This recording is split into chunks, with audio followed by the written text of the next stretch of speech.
7 নম্বর বিষয় হচ্ছে সূরা ফাতিহার বিষয়। নামাজে সূরা ফাতিহা পড়তে হবে, নামাজে সূরা ফাতিহা পড়তে হবে, সূরা ফাতিহা ছাড়া নামাজ হয় না, এই বিষয়ে বলা হয়েছে। হাদিস শুনে আপনাদেরকে উবাদা ইবনে সামিত রাদিয়াল্লাহু তাআলা আনহু বর্ণনা করেছেন, আন্না রাসূলুল্লাহ সাল্লাল্লাহু আলাইহি ওয়াসাল্লাম قال, আল্লাহ রাসূল সাল্লাল্লাহু আলাইহি ওয়াসাল্লাম ইরশাদ করেছেন, লা সালাতা লিমান লাম ইয়াকরা বিফাতিহাতিল কিতাব, কোন নামাজ নেই, লা সালাতা কোন নামাজ নেই, লিমান ওই ব্যক্তির, লাম ইয়াকরা পড়ে না, বিফাতিহাতিল কিতাব সূরা ফাতিহা। আলহামদুলিল্লাহি রাব্বিল আলামিন আর রহমানির রহিম মালিকি ইয়াউমিদ্দিন ইয়্যাকা না'বুদু ওয়া ইয়্যাকা নাস্তাঈন ইহদিনাস সিরাতাল মুস্তাকিম সিরাতাল লাযীনা আন'আমতা আলাইহিম গায়রিল মাগদুবি আলাইহিম ওয়ালাদ-দাল্লিন।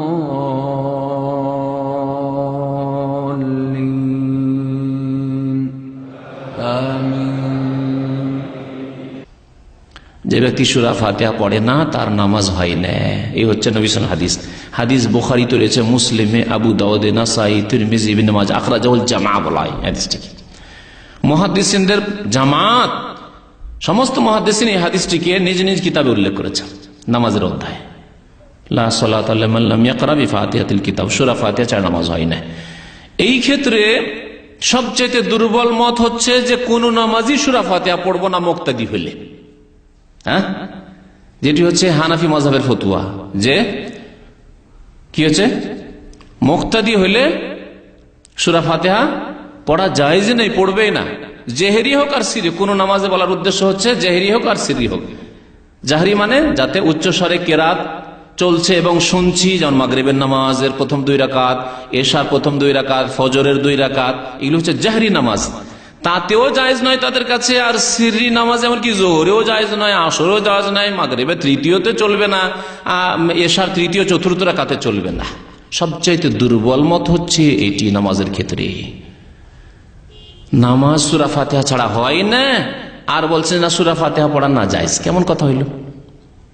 উল্টো কথা না, একেবারে বিপরীত কথা। আর 2টি মত আছে, তার একটি মত হচ্ছে এর একেবারে বিপরীত। যেমন এতে বলা হয়েছে যে মুক্তাদি তোমার জন্য সূরা ফাতিহা পড়া জায়েজ নয়, সবচেয়ে দুর্বল মত। আর সবচেয়ে এর বিপরীত একটি মত হচ্ছে যে সমস্ত নামাজে সূরা ফাতিহা পড়তে হবে, প্রত্যেক ব্যক্তিকে সূরা ফাতিহা পড়তে হবে, সিররি নামাজ হোক, জাহরি নামাজ হোক, হ্যাঁ, ইমাম হোক, মুক্তাদি হোক, আর একাকী নামাজি হোক। ইমাম শাফি রহমতুল্লাহ আলাইহি এটি মত 4 ইমামের মধ্যে। ইমাম বুখারী রহমতুল্লাহ আলাইহি, যে আমিরুল মুমিনিন ফিল হাদিস, মুহাদ্দিসিনদের শিরোমণি, সবচেয়ে বড় মুহাদ্দিস যিনি, তার এটি মত। এবং তিনি একটি প্রসিদ্ধ কিতাব লিখেছেন, বাংলায় অনুবাদ হয়েছে, ঢাকায় পাওয়া যাচ্ছে, ঢাকা থেকে ছেপেছে, এটি সৌদি আরবে ছাপা বই নাই, বাংলা বইটি। হ্যাঁ, জুজউল কিরাত খালফাল ইমাম, আরবিতে কিতাবটির নাম। সর্বোত্তম কিরাত, ইমামের পিছনে সর্বোত্তম কিরাত বলি নামটি বাংলায় দিয়েছে, বইটি পাওয়া যাচ্ছে। ইমাম বুখারী রাহমাতুল্লাহ আলাইহির মত। তবে তিনি বলেছেন যে ওয়ালাদ-দাল্লিনের পরে একটু বিরতি দিবে ইমাম সাহেব, তখন পড়বেন, কিন্তু পড়তে হবে, তার মত। মাঝামাঝি মত শুনেন, 2 দিকে 2টো মত শুনলেন। মাঝামাঝি মত হচ্ছে ইমাম আহমদ বিন হাম্বল, ইমাম মালিক বলছেন যখন শুনবেন তখন শোনাটাই পড়ার বিকল্প, আর যদি না শোনেন তাহলে মুক্তাদি আপনাকে পড়তে হবে, না হলে নামাজ হবে না। কারণ শুনলেন না আর পড়লেন না। যেমন আমাদের দেশে বিনা মাইকে নামাজ হয়, 2 কাতার পিছনে আর কিছু শোনা যায় না যে ইমাম কি পড়ছে না পড়ছে, তাহলে পড়তে হবে। তারপরে সিরি নামাজ, জোহরের নামাজ, আসর নামাজ, মাগরিবের 3য় রাকাত, এশার 3য় 4র্থ রাকাত, এগুলি সিররি। ইমাম মনে মনে পড়ছে, আপনি মনে মনে পড়ছেন, এতে কোন রকমের বিরোধ নেই, সুতরাং অবশ্যই পড়তে হবে। ইমাম ইবনে তাইমিয়া রাহমাতুল্লাহ আলাইহি এই মাসলাটিকে গ্রহণ করেছেন। তো সতর্কতা হচ্ছে সূরা ফাতিহা দিয়ে নামাজ পড়া, সূরা ফাতিহা ছাড়া নামাজ পড়া নয়, সূরা ফাতিহা দিয়ে নামাজ পড়া। আজকে যদি সময় থাকতো বেশি তাহলে আমি উল্লেখ করতাম যে হানাফিদের বড় বড় আলেমরা তারা সূরা ফাতিহা পড়তে হবে এ কথা স্বীকার করেছেন। তাদের একটা বড় লিস্ট আছে, কখনো ইনশাআল্লাহ সময় সুযোগ হলে শোনাবো, কিন্তু আমাদের প্রয়োজন নেই। এতটাই যথেষ্ট যে রাসূলুল্লাহ সাল্লাল্লাহু আলাইহি ওয়াসাল্লাম বলেছেন সূরা ফাতিহা ছাড়া নামাজ হয় না। আপনার নামাজের হেফাজত করতে চান কি চান না?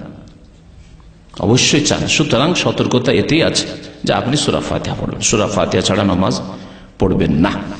তারপরে গতানুগতিক নামাজ পড়তে অনেকে মাসলা শুনলেন, কিন্তু ওই যে ভুল অভ্যাস হয়ে আছে ওই অভ্যাসে থেকে যাচ্ছে না। বেশ কিছুদিন স্মরণ করে করে আপনাকে সূরা ফাতিহা পড়তে হবে, যাতে করে আপনার সংশোধন হয়ে যায়। তো হাদিস শোনাচ্ছিলাম, আরো হাদিস শোনেন, বহু হাদিস রয়েছে, একটি হাদিস নয়।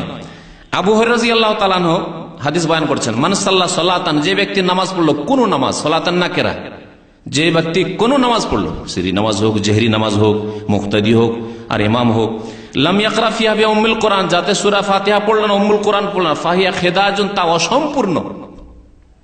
খেদাজ আরবি ভাষায় বলা হয় এমন গরু উটের বাচ্চাকে যা সম্পূর্ণ হওয়ার আগে মায়ের পেট থেকে নষ্ট হয়ে যায়,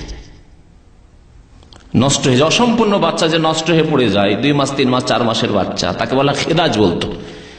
আরবি ভাষা আরবরা বলতো সেই যেমন আখদা জাতির নাকা, কারো স্ত্রীর পেট থেকে যদি অসম্পূর্ণ বাচ্চা নষ্ট হয়ে গেছে, কেবল আখদা জাতির নাকা, খেদাজুন। তাহলে ওই বাচ্চা কোনো কাজে আসবে? 4 মাস 5 মাস 6 মাসের বাচ্চা। ওই রকমই যে ব্যক্তি সূরা ফাতিহা নামাজ পড়বে, তার এই নামাজ কোনো কাজে আসবে না। এই হচ্ছে হাদিসের অর্থ। সালাসান, 3 বার বললেন নবী সাল্লাল্লাহু আলাইহি ওয়াসাল্লাম, গায়রা তামামিন, অসম্পূর্ণ। তাফসীর করলেন ফাকিল আলী আবি হুরায়রা, তারপর আবু হুরায়রা বর্ণনাকারী, তাকে জিজ্ঞাসা করা হলো, তার ছাত্র আবু সাইব জিজ্ঞেস করলেন, ইন্না নাকুনু ওয়ারা আল ইমাম, আমরা যে ইমামের পিছনে থাকি মাঝে মাঝে, তাহলে আমরা কি করি, ইমামের পিছনে কি সূরা ফাতিহা পড়বো? শুনেন কি বলছেন। আবু হুরায়রা রাদিয়াল্লাহু তাআলা আনহু, যিনি 5000-এর বেশি হাদিস বর্ণনা করেছেন রাসূলুল্লাহ সাল্লাল্লাহু আলাইহি ওয়াসাল্লাম থেকে, সবচেয়ে বেশি সাহাবায়ে কেরামদের মধ্যে হাদিস তিনি মুখস্থ রেখেছিলেন, তিনি জবাব দিচ্ছেন। তাকে জিজ্ঞাসা করা হলে যে ইমামের পিছনে থাকলে আমরা কি করব, উত্তর দিচ্ছেন, ফাকালা ইকরা বিহা ফি নাফসিকা, ইকরা বিহা ফি নাফ, ইকরা বিহা, তা পড়ে নাও, মানে সূরা ফাতিহা পড়ে নাও, ফি নাফসিকা, তোমার মনে মনে, মনে মনে মানে উচ্চ স্বরে নাই, মনে মনে, আলহামদুলিল্লাহ, এই মনে মনে জবান হিলিয়ে সূরা ফাতিহা পড়ে নাও। এই ছিল সূরা ফাতিহার বিষয়। সূরা ফাতিহা সম্পর্কে আরেকটি হাদিস শোনেন, তিরমিজিতে রয়েছে, উবাদা বিন সামিতের হাদিস।